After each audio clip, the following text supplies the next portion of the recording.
What do you think of when you go to the Mississippi River? For us, it's Mothman, ghosts, and pizza. Hello and welcome to Weird Around Illinois.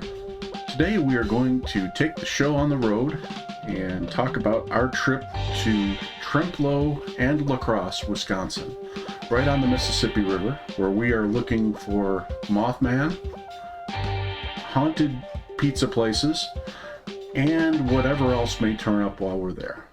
Let's get weird. We'll start with the Mothman of Trempealeau. There have been multiple sightings of this creature over the years. Probably one of the most famous ones was a man who claimed to see basically a family of Mothmen on Mount Trempealeau. Included like 2 adult Mothmen and several smaller sized Mothmen. I'd honestly never heard of that before this sighting. I'd always heard of Mothman as being a solitary creature. Yeah, more of a mysterious one that doesn't have a family. Right. When they delved into this a little bit further, there were some investigators who looked into it, including a couple of ones we've seen on our favorite Tubi channel. And I found it interesting. The one investigator said it was owls, and the other guy said it was definitely Mothmen. So I don't quite know what to make of that.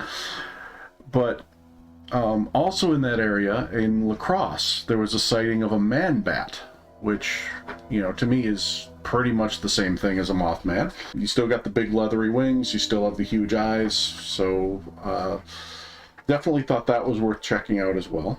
So we started with an investigation of kind of the greater Trempealeau, La Crosse area. We were checking out the local rivers and lakes, which, they call them lakes, I call them swamps. Yeah, speaking of swamps, the one fatal flaw we kind of thought about it, but we weren't expecting this. Mosquitoes were absolutely horrible. Yeah, I thought we knew mosquitoes. We've been fishing in Illinois, we've been camping overnight. It's not like we've never seen a mosquito before. Yeah, but no, this time there were swarms. As I was walking, I could literally see them, over 1,000 of them flying by my eyes only. Yeah. Terrifying. And we had the mosquito spray, but they pretty much just laughed at it. Yeah, it made it worse, in my opinion. Yeah. Maybe it didn't bite, but it still made it more annoying. Yeah. But anyway, we found out that apparently somewhere back in April, I believe, there was some kind of flooding within the area, and that was a good reason why there were so many moths. Mosquitoes, yeah, they were. You got Mothman on the brain. Yes, but yeah, the area's flooded, and that created this huge breeding ground for mosquitoes. And I'm sure they're usually bad by the Mississippi River anyway, but this was beyond bad. This was horrible. Yeah. It was so bad that originally we had these great plans about how we were gonna like camp out late at night on the river's edge and set out apples in case there was a Sasquatch nearby, and we were gonna run our night vision camera and all this. And once we actually got to the place, it was like, we need to get inside now. Probably the worst was when we went to the Great River Trail. The Great River State Park, I believe. Yeah, it was this wonderful trail. It looked, for lack of a better term, it looked squatchy. And we started down the trail happily. We just sprayed the mosquito spray on. We were confident. We got maybe 100 yards into the trail, and then we were all swatting at ourselves. And I'd said, hey, let's just go to that next clearing up there. And then there was this universal callback of, no, we never made it. No, we didn't. And then remember what happened the next day? Yeah, we saw like the park was basically completely closed. Yeah. I still believe it was closed due to dangerous mosquito activity. Could be, yeah. If not that, it'd have to be Mothman or something. I don't know. Yeah. So that's what led us to doing a brace-style investigation for our next trip. We went to the Perro State Park. I'm not sure how to pronounce it. Perrot. We think it was next to Mount Trempealeau, but that was kind of an ongoing adventure for us. We were naming everything Mount Trepolo. Yeah. I really came there with the idea that there was like one big mountain in Trempealeau and it would be pretty obvious. So every time we drove up to a mountain, I was saying, is that Mount Trempealeau? But there were dozens of mountains there. Yeah, they were all the same size. Yeah. It became a running joke through the entire trip. But the mountain is supposed to be part of that state park, so I think we were actually cruising along Mount Trempealeau. We were right next to it. Yeah. All right. So we're cruising along in the car at night with cameras running out of every window. Yeah. Bryce would have been proud. Yep. Unfortunately, like much of this trip to Trempealeau and La Crosse, we didn't really see much. I mean, the terrain looked beautiful for Mothman or Dogman or Sasquatch, and we just never saw anything. No. Yeah. Barely any signs either. Yeah, and there were train tracks nearby and bridges. And we kept looking at every bridge, waiting to see Mothman sitting on top of one or trying to pull bolts out of it or something. And just nothing. We did try some stuff outside the car on this trip. I got out and did some wood knocks and some howls and some whoops. Oh, yeah. I heard one callback after a wood knock, but I'm pretty sure it was either an owl or a hawk. It was some sort of bird. It was too high pitched, I think, to be anything that we were looking for. Unless Mothman has a bird call, I don't know. Never know. Yeah. So we expanded our search a little bit more. We started going into La Crosse, looking for the man bat. We went up Grandad Bluff, and we actually did a daytime and nighttime investigation at Grandad Bluff. And I guess we were high enough that the mosquitoes weren't as bad. So we were able to walk around a little bit up there, and again, nothing really to see. We looked down at the buildings, we looked down at the trees. We had a beautiful view of like everything in La Crosse. Oh yeah, very high view. Yeah, but there was nothing. There was no suspicious thing sitting on a bridge or on a rooftop, or nothing flying through the air that we couldn't identify. Nah. Whatever Mothman activity had happened in that area, we missed it. Yeah. Because we would have seen it with all that open land. Yeah. Yeah. Definitely. And keep in mind, aside from all the mountains and stuff, we did go on a lot of bridges. So if Mothman was there, we'd probably not be here right now. Yeah, one of those bridges would have collapsed, I'm sure. Yeah, we went across the Minnesota, a bunch of places. Yeah, we crossed the Mississippi, I think, 15 times on this trip. Probably.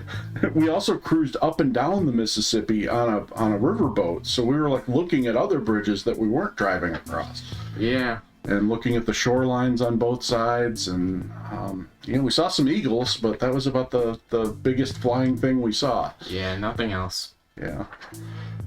So conclusions on that part of the trip, I'm not going to discount what other people saw at other times, but my conclusion is there's nothing there now.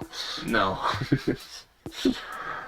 So, as always, these trips lead to hunger, and we did stop at a nice little cafe while we were in Trempealeau. I think it was called the Station Cafe in downtown Trempealeau. Station Cafe. Yeah, they had they served breakfast, but we always had coffee and ice cream when we went there, and it was fantastic coffee. Yeah. Their ice cream was as good as every other. Great. They had some not unique choices, I'll put it that way. Yeah, there were some interesting flavors. The ones that I had were always good. Just I kind of struggled to figure out the names of all of them. Yeah. Yeah, I think I eventually figured out they had like little labels, but they're really small. You can't Right. really see them. That's the problem with a lot of these ice cream places also. They have their little tags at the most invisible spot. Yeah. But luckily the staff there was really helpful. Yeah. Yeah. But ice cream and coffee aren't going to tide us over, so we had to go for a meal. And we went to the nearby town of West Salem for some pizza. And, we can't go to a normal pizza place. We had to find the haunted pizza place. Yep. It was a place called Pizza Villa. And we've been reading a little bit about it on the internet. There were reports mainly from the staff there that, there was stuff being moved around and silverware clanging when there's nobody there and doors slamming and things like that. What was interesting, in the internet article, they actually said that the owner denied any sort of ghostly activity there, that it was only the staff who was reporting it and visitors.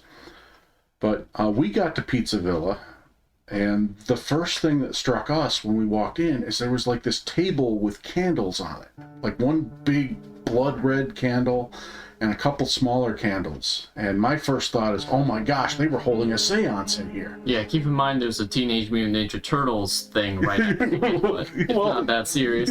Yeah, well, it was serious to me. Yeah. And it didn't help, the lighting in there was very dark as well. Yeah, it was suspicious why it was there, though.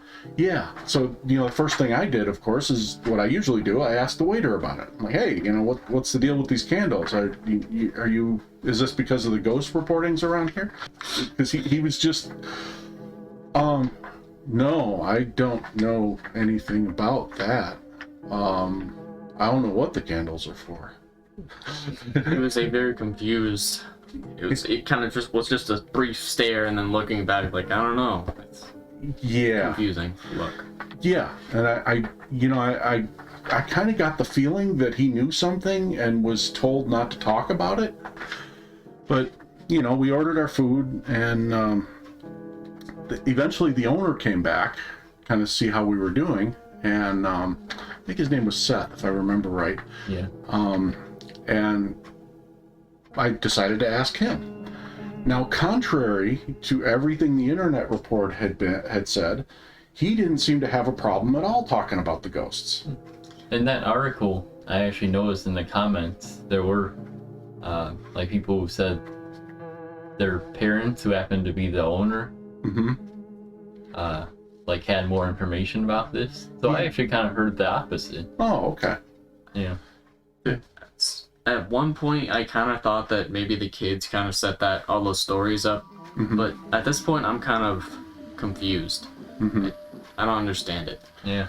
Well, I mean, when he told the backstory about how, someone had fallen to their death from the upper floor, like right in the front of the building, and, he was very straight with us about him not really seeing anything personally, but he had credible reports from staff, who had seen things and heard things, and he mentioned hearing doors slam and stuff when there shouldn't have been doors slamming. There was nobody around.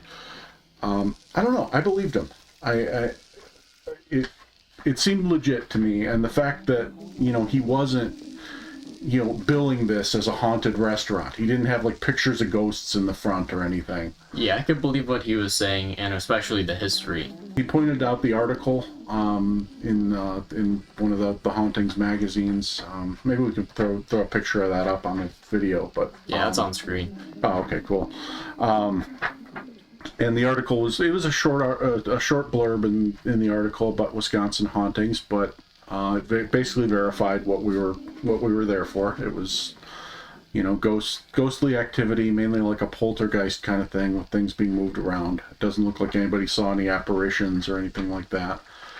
But more importantly than that, the food was good. Yeah.